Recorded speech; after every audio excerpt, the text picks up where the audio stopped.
शरीरावरती जे काही चिन्ह आहेत त्याला आपण विश्वरूप दर्शन असं म्हणतो. गुरुजी ते आपल्याला सर्व चिन्ह सांगत आहेत. आपण सर्वांनी इकडे लक्ष द्या.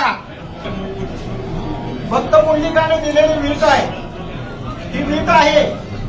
त्या विटेवरती देव उभा आहे.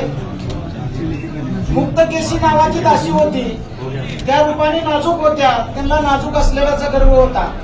ज्यावेळेस या ठिकाणी देवाच्या दर्शनाला आले त्यावेळेस त्यांच्या मनामध्ये असा भाव निर्माण झाला की मी देवाच्या पायावरती डोकं कसं टेकवं.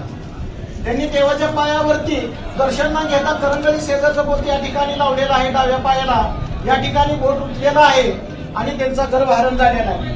ही कृष्ण अवतारातील गुरराखाची काठी आहे. पितांबराचा सोगा आहे. डाव्या हातामध्ये शंख आहे, उजव्या हातामध्ये कमल पुष्प आहे, कमरेला वासनी वेलाचा कळतोडा, अर्धांगी रुक्मिणी मातेला बसण्यासाठी दिलेली जागा आहे. ब्रह्मदेवाचे जन्मस्थान नाभी कमल, भृगुर्षिणी लात मारली मुकुलांचल, गळ्यामध्ये कस्तुभमणी आहे, मकराकार कुंडले आहेत, शिवाकार मस्तक आहे. कुंडली